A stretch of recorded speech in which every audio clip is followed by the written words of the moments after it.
Bien, comenzamos con este vídeo con la primera parte del tema dedicado a convertidores alterna continua, los ACDC, también llamados rectificadores, y este es el último tema que corresponde a la parte de potencia de la asignatura de tecnología electrónica. El tema 4, donde vamos a hablar ahora de convertidores alterna continua, es una extensión, digamos, de lo visto en sistemas electrónicos en la parte de rectificación, como una de las partes que veíamos en relación con el diodo rectificador, y que daba lugar a la segunda práctica, donde empleábamos un puente rectificador como elemento rectificador y luego incluíamos un estabilizador de tensión. Aquí, como vais a ver, vamos a emplear también puentes de diodos, pero esta vez en este planteamiento no vamos a emplear estabilizadores. El guión del tema va a ser este. Vamos a ver en la primera parte la introducción y el concepto de factor de potencia. En la segunda parte hablaremos de los rectificadores no controlados y dedicaremos la tercera parte a los rectificadores controlados. Como siempre, el HART es el libro de referencia de la asignatura en esta parte de electrónica de potencia. Bien, lo que presentamos aquí es un esquema general de lo que nos podemos encontrar en un rectificador monofásico. Podríamos hablar también de rectificadores trifásicos, pero eso escapa a los contenidos de la asignatura. Como fuente de tensión principal en todos los rectificadores que vamos a ver en este tema, vamos a considerar que tenemos la red eléctrica suministrada por la compañía de electricidad, donde pues tendremos una tensión alterna, senoidal, de 50 Hz, de 230 voltios eficaces. Y el primer elemento que nos vamos a encontrar siempre va a ser un transformador de aislamiento. Ese transformador, que no es otra cosa que un reductor de tensión para poder trabajar a las tensiones que a mí me puede interesar, lo incorporaremos en nuestros esquemas, aunque en la mayoría de las veces nos vamos a centrar como si tuviera yo aquí ya una fuente de tensión equivalente a la tensión del secundario, en vez de trabajar con toda la red eléctrica, el primario y el secundario. Las tensiones que vamos a manejar, o las variables que vamos a manejar en este tema, será por una parte las tensiones y la corriente que me proporcionarán desde la red eléctrica. Esas tensiones y esas corrientes van a estar muy relacionadas con las que vamos a ver en el secundario. Tendremos unas tensiones y unas corrientes. Fijaros los subíndices que vamos a emplear a lo largo de todo el tema. Red para de la red eléctrica, S para los del secundario, y luego tendremos un bloque que es el que vamos a denominar rectificador, que podrá ser compuesto por un diodo, por varios diodos, o bien por un elemento que explicaremos en la tercera parte, que es el tiristor.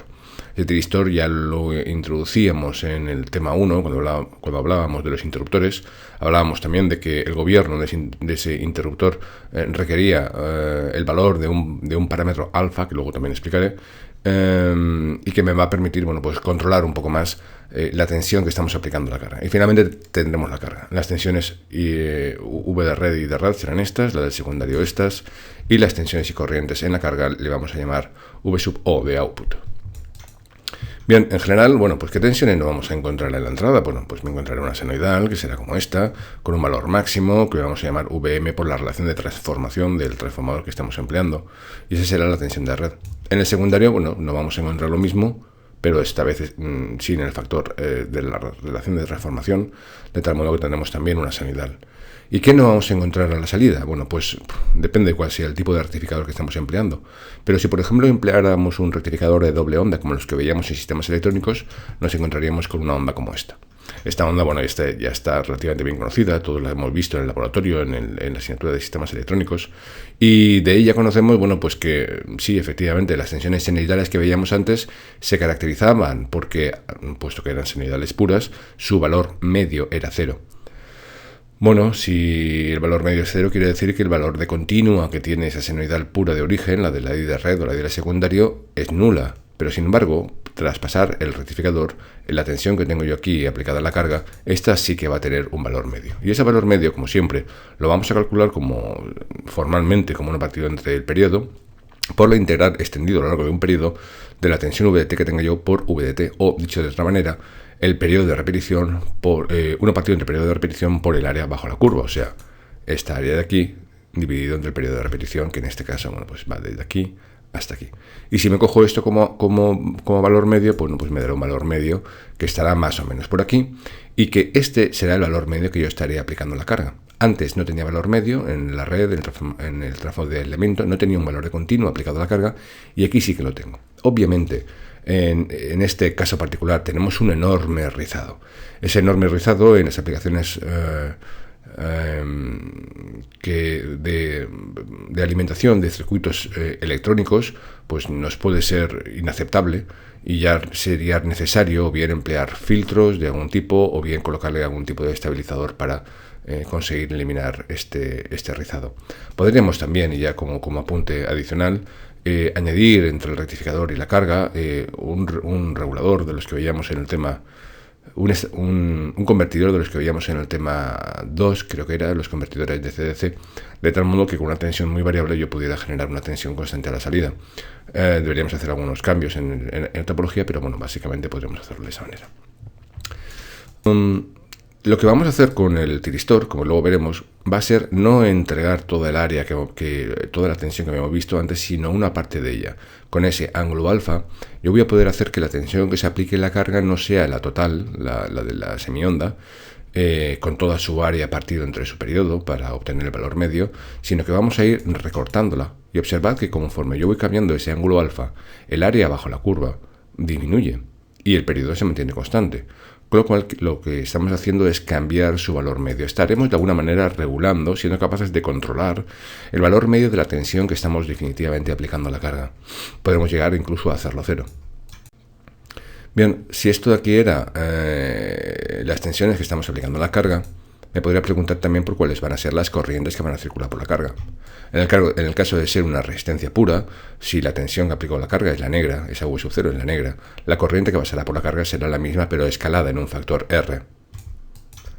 También tendrá su valor medio, que sería este de aquí, el que estoy indicando en verde en esta gráfica. Y si yo, por ejemplo, en vez de utilizar una carga resistiva pura, le insertara una bobina, ya interpretaremos que esa bobina me va a hacer las veces de filtro, de tal modo que la corriente que va a pasar por ella no podrá ser como la que estaba dibujada antes, puesto que esa que estaba dibujada antes tenía mucha variación respecto al valor medio. Y esa bobina se va a encargar de impedir que las variaciones rápidas de la corriente a través de ella lleguen hasta la carga. De tal modo que si yo inserto una bobina, pues la corriente que tendré, como veremos a lo largo del tema, todo esto de aquí es un adelanto de lo que vamos a ver en el tema. La corriente, al insertar esa bobina, pues pasará a ser de la que hemos visto antes a esa forma de aquí. De tal modo que si yo esa L la voy aumentando, os vamos a demostrar cómo la amplitud de esa sinusoide que revolotea en torno al valor medio de I sub 0, llegaremos a hacerla cero y me quedará una corriente que circulará por la carga de esta manera, constante. Bien, si yo ahora me preguntara por qué es lo que está viendo la red eléctrica, si en vez de tener una carga tan compleja como esta tuviera una resistencia, una bobina, un condensador o la conjunción de cualquier subconjunto de esos elementos, lo tendría fácil de calcular. En teoría de circuitos se ha visto más que de sobra. Sin embargo, aquí la carga que tengo es relativamente compleja y nunca se ha estudiado, nunca hemos estudiado cuál es la corriente que circula por conjuntos como este.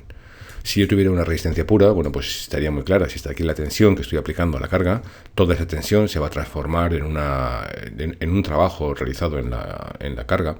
Bien se convertirá en calor, o bien supondrá un movimiento de un motor, o bien, bueno, pues depende de la carga que sea, pues realizar una cosa u otra. En cualquier caso, la corriente que circulará será una senoidal que estará en fase con la tensión y, por tanto, de teoría de circuitos ya conocéis que esto implica que se está entregando una potencia a esta resistencia R y que toda esa corriente que circula por el cableado eléctrico se convierte finalmente en una potencia que llamamos activa sobre esta carga resistiva pura. Sin embargo, si en vez de tener una resistencia pura tuviera una bobina y una resistencia, la potencia que estamos entregando no solamente es activa, que es la que se disiparía en la resistencia, sino que también habría una energía reactiva, donde esa energía reactiva es una energía que circula por la red eléctrica de ida y de vuelta. En algunas partes del ciclo de la red eléctrica se entrega a esta bobina y en otras partes, pues vuelve y se devuelve de nuevo a la red eléctrica. Es una energía, por tanto, que viaja, esa energía reactiva viaja de ida y de vuelta, no se convierte en trabajo y obliga a que el dimensionamiento tanto de la línea de distribución como de los transformadores y generadores que componen esa red eléctrica tenga que tenerla en cuenta a la hora de ser diseñados. Por tanto, la energía o la potencia que está entregando en este momento ya no es la potencia puramente activa, sino es la que se denomina la potencia aparente. Y esa potencia aparente es igual a la raíz cuadrada de la potencia reactiva que entregamos a la bobina o que pasa por la bobina, más la potencia activa que es consumida y es transformada en energía o en calor o en movimiento o en la función que sea en esa carga RL. La corriente entonces que circularía en este caso pues sería también una senoidal, puesto que la carga es lineal, que estaría desfasada por un ángulo que llamamos phi. Y lo ideal es que ese ángulo phi sea igual a cero, que es lo que comentábamos antes. Cuando phi es igual a cero, esto implica que la tensión y la corriente están en fase y por tanto toda la potencia que se está entregando a la carga en cuestión, la que sea, es una potencia activa. Las compañías eléctricas nos definen el factor de potencia como el coseno de ese ángulo, de tal modo que lo ideal, si ese ángulo phi es igual a cero, es que el coseno de phi debe de ser 1, dicho de otra manera, el factor de potencia tiene que ser igual a 1. A nivel doméstico, en España no se controla o digamos que no se penaliza el consumo de energía eléctrica con factores de potencia distintos de 1, pero sí que lo ocurre en las empresas donde a partir de un cierto factor de potencia distinto de 1 hay que pagar unas tasas y la energía eléctrica sale más cara. Nos penalizan, digamos que la compañía eléctrica, por tener factores de potencia distintos de la unidad. Bien, sin embargo, si esto es claro, cuando yo introduzco una carga resistiva pura directamente conectada, resistiva o inductiva o conjunción de ambas y lo conecto a la red eléctrica, lo que tenemos que estudiar es qué ocurre cuando yo le pongo la red eléctrica conectada a un transformador y a un rectificador, como hemos visto aquí, y conectado a cualquier tipo de carga. En ese caso, por ejemplo, si yo tengo una tensión senoidal, como la mostrada en la figura, la corriente por la carga podría ser pues una onda como esta, quizás, donde hay un desfase, donde no es una senoidal, sino que es una onda cuadrada. Eso implica una no linealidad, porque hemos cambiado la forma de onda y además hay un cierto desfase. Y en este caso, ¿cuál sería el factor de potencia? Bueno, pues lo que vamos a ver en esta primera parte es precisamente este concepto de factor de potencia, pero aplicado no a una senoidal o a un conjunto de senoidales, sino cuando la forma de onda de corriente que circula por la red eléctrica es distinta al de una senoidal. Bien, todo esto que he contado es lo que viene en esta transparencia, resumen de todo lo que he dicho, donde tenemos cargas que podrán ser resistencias o con componentes fuertemente inductivas, incluso que puedan tender a infinito. A nivel práctico luego veremos qué significa este infinito. En cuanto al tipo de rectificadores, vamos a ver los no controlados, que están hechos con diodo, y podrán ser de media onda o de onda completa, más los controlados que están hechos con tiristores, que luego explicaré con detalle cómo funcionan estos dispositivos, y podrán ser también de media onda o de onda completa. Siempre vamos a ver los monofásicos.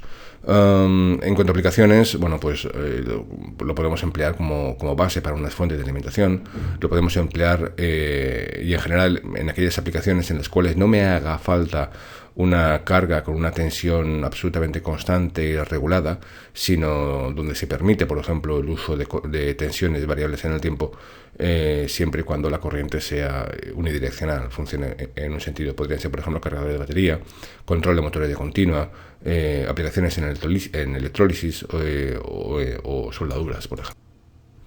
Bien, vamos a estudiar ahora el concepto de factor de potencia aplicado a estos dispositivos o a estas conjunciones de circuitos. Si la red es lineal, lo que decíamos antes, la tensión es una senoidal pura y por tanto la corriente es una senoidal pura, que podrá estar desfasada, ojo. Pero en general lo podemos escribir de la siguiente manera, como que la tensión proporcionada por la red eléctrica es igual, pues al valor eficaz, RMS, multiplicado por raíz de 2, esto sería la tensión de pico, multiplicado por el coseno de omega t, donde omega es 2pi por la frecuencia, y donde para la red eléctrica, si esa frecuencia son 50 Hz, eso quiere decir que esta omega, a lo largo de ese tema va a ser frecuente encontrarlo o aplicarlo como 100pi, o sea, 2 por 50 por pi. En cualquier caso, la corriente que circula por la carga, si la red es lineal, será también una corriente eficaz multiplicada por raíz de 2, esto sería la amplitud de la corriente, por el coseno de omega t menos un ángulo de desfase phi mayúscula. Dependiendo de cuál sea ese valor de phi mayúscula, si phi mayúscula es mayor que 0, esto implica una red inductiva, esto implica que mi carga va a contener una bobina o su conjunción equivalente va a equivaler a que tenga una bobina en ella, y si la phi es menor que 0 va a implicar una red capacitiva. El factor de potencia siempre está definido como esa relación que hay entre la potencia activa que es entregada a la carga dividido entre la potencia aparente de la red eléctrica. La potencia aparente de la red eléctrica siempre es el producto del valor eficaz de la tensión de la red eléctrica multiplicado por el valor eficaz de la corriente por la red eléctrica, mientras que la potencia que está entregando a la carga es la tensión eficaz por la corriente eficaz que circula por ella por el coseno de ese desfase que hay entre tensión y corriente. Observemos también ese coseno de phi, que es este de aquí, ¿de acuerdo? El factor de potencia, por tanto, si yo simplifico, al final lo que me quedo es que el factor de potencia es directamente el coseno de phi, como habíamos anunciado previamente.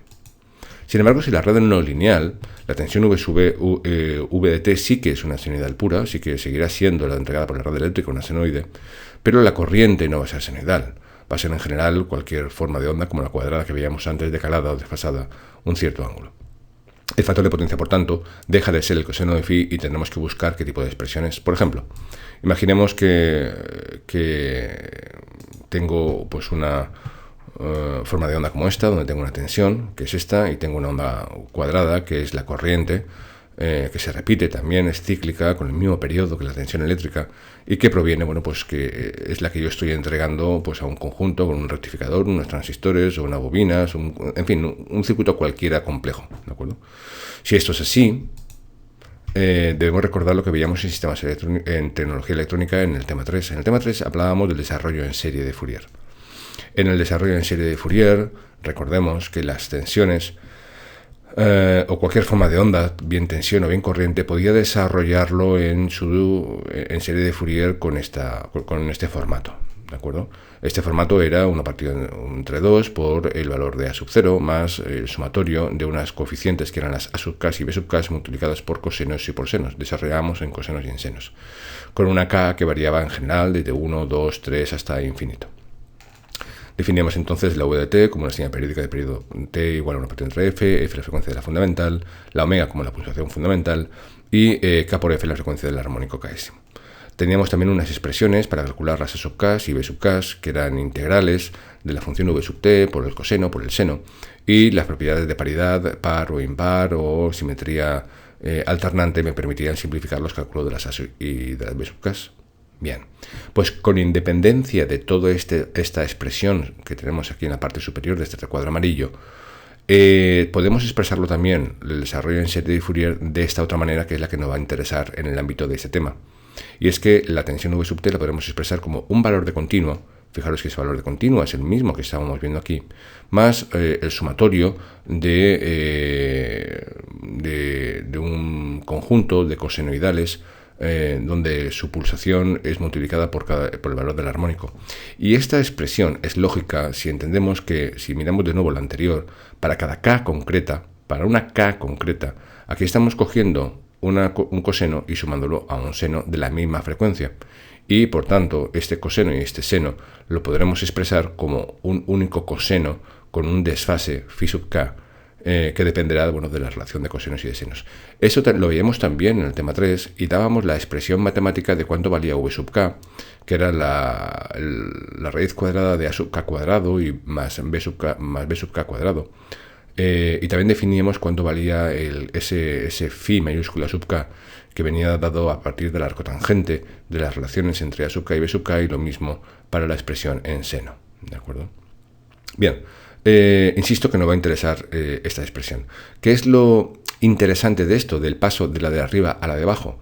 Pues que en muchas ocasiones, cuando yo voy buscando la de arriba y voy calculando las b sub k y las a sub k, en algunas ocasiones yo me puedo encontrar debido precisamente a esas propiedades de paridad, que todas las b sub k son 0.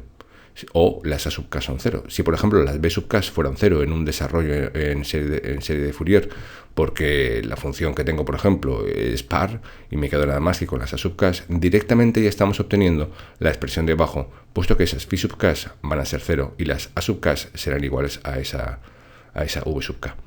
Esto es, en otras palabras, si bien la expresión genérica es la de arriba, y a partir de la de arriba podemos obtener la de abajo tras unos pequeños cálculos, Podemos obtener directamente la de abajo si la onda tiene unas ciertas propiedades de simetría y las E sub k o las B sub k se cancelan por las propiedades de esa simetría. En fin, no vamos a quedar a lo largo de este tema con este formato, con el del coseno. Y si yo tengo una forma de onda como esta, por tanto, yo podré expresar la corriente de esta manera, como un valor medio más un primer armónico, que será el que me interesa, porque ese primer armónico sería el de una senoidal, precisamente de la tensión de la red eléctrica, más un conjunto de armónicos que serían estos de aquí. Entonces el valor de continua más el primer armónico más la suma del resto de armónicos. Bueno, pues esta expresión, que es la que viene de la página anterior, es exactamente la misma.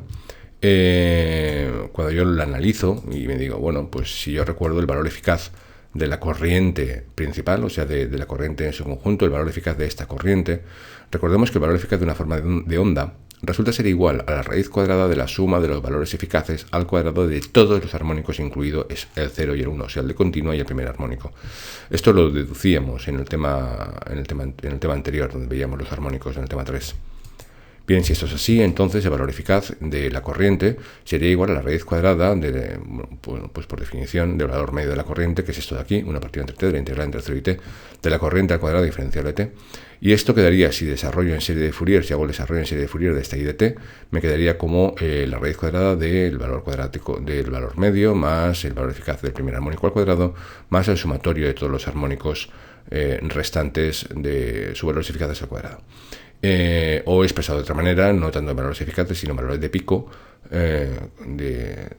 o de amplitudes, tendría esta otra expresión. En este paso, recordamos que la integral en un periodo del producto de sinusoides de distinta frecuencia es nula. Esto en alguna clase me lo han preguntado por qué, y es tan sencillo como que escojáis la integral de un coseno de k sub 1 por omega t por un coseno de k sub 2 por omega t, que hagáis esa integral y veréis cómo esa integral es igual a 0 siempre que k sub 1 y k sub 2 sean distintos, y solamente tendrá un cierto valor cuando la k sub 1 y k sub 2 son iguales. Y luego además que la integral a lo largo de un periodo de una sola sinusoide es nula, o sea, la integral de coseno a lo largo de un periodo es 0. ¿De acuerdo?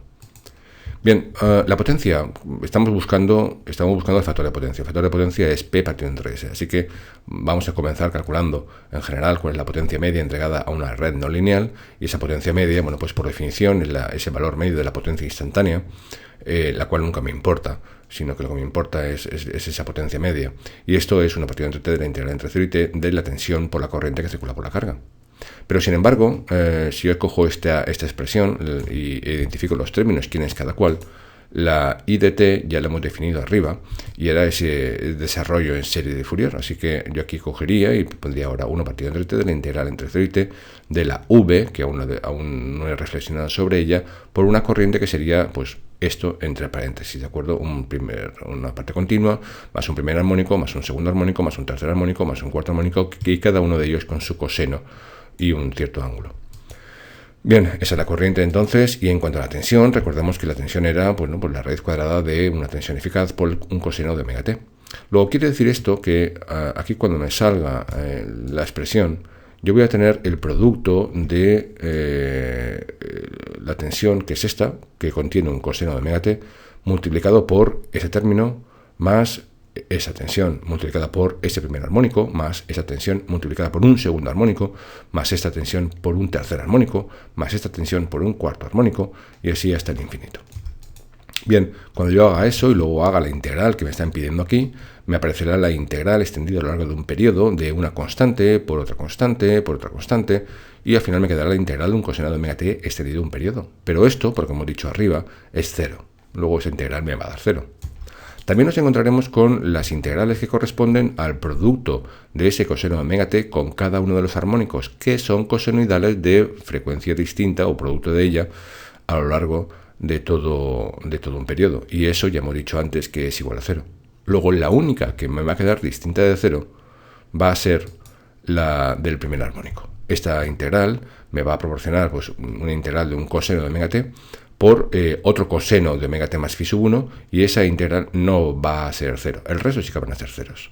Así que al final esta integral que estoy calculando aquí se me reduce a esta otra integral, a la del producto de la tensión que estoy aplicando a la carga por la corriente implicada en el primer armónico, o el primer armónico de la corriente que está implicada en esa aplicación de tensión a la carga.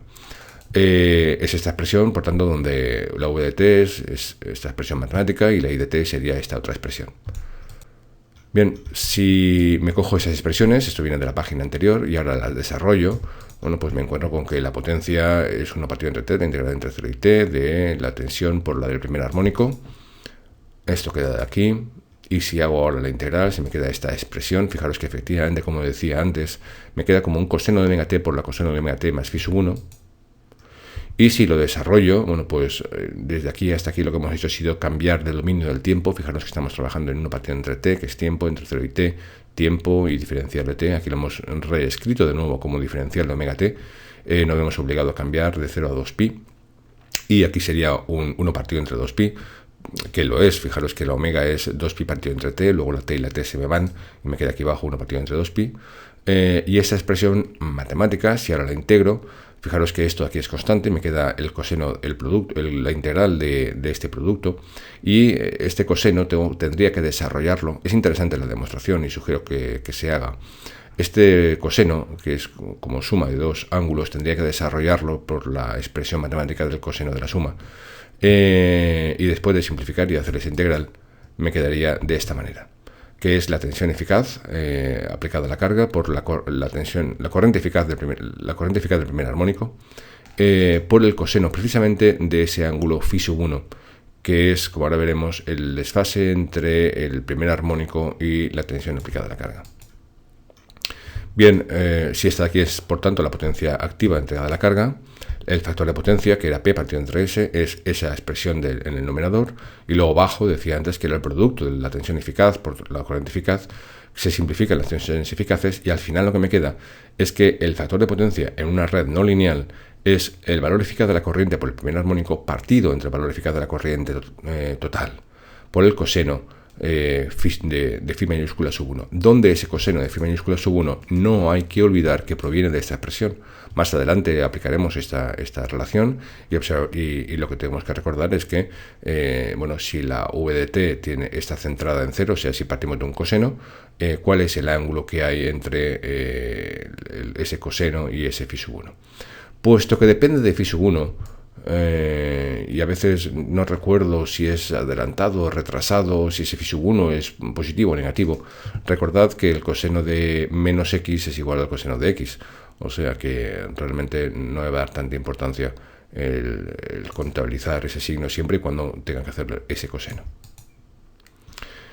Bien, por último, recordad que, bueno, que si la i sub de t es una senoide pura, eso quiere decir que el primer armónico es igual, o sea que si la corriente que estoy entregando en la carga es una senoidal pura, lo único que me va a aparecer es el primer armónico, por tanto el primer armónico es igual al valor de la corriente eficaz, y por tanto esa relación me va a quedar 1, y esto me implicaría que mi factor de potencia, como ocurre en las redes lineales, es directamente el coseno de ese desfase entre la corriente y la tensión.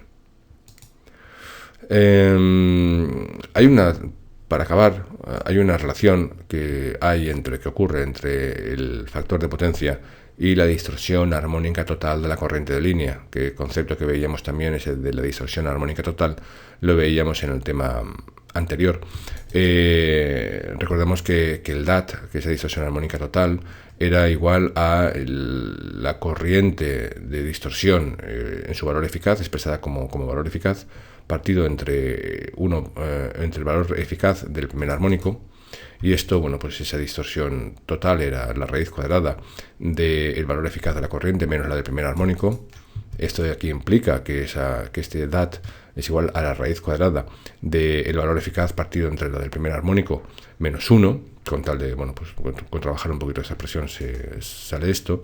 Y claro, fijaros que esta relación de i cuadrado de RMS partido entre la del primer armónico la podemos despejar de la del factor de potencia.